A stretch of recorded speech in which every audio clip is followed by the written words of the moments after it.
We got a lot of people wanting to help, wanting to contribute. We were just trying to solve a problem.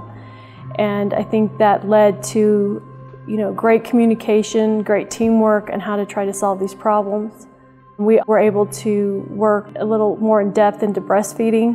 We were able to do a breastfeeding quilt and develop a really interactive breastfeeding class. As a Dene woman coming from the Navajo Reservation, I'm a mother of 4, breastfed all 4 of my children, and I've realized how much the importance of breastfeeding was.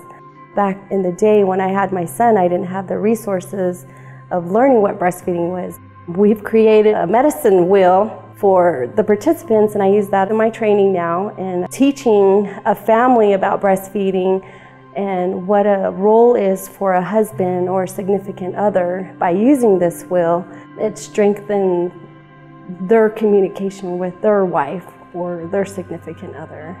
If they're having a breastfeeding issue at work, or if they're having a breastfeeding issue at home or with their grandparents, that's where I'll put the red flags in and make sure that everybody's on board. With this medicine wheel, learning the difficulties in each family, I'm able to customize a breastfeeding plan to make sure that they're getting their point across and their problems having answers to them. By the time they're in the 3rd grade, 50% of Native American children are obese.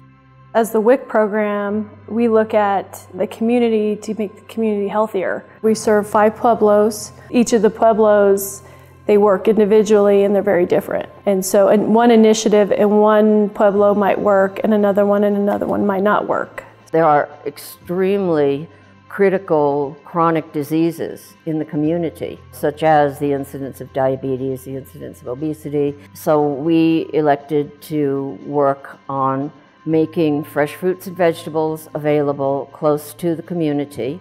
We can give them all the nutritional education, but if they don't have access to any of these foods, it's not helping anybody.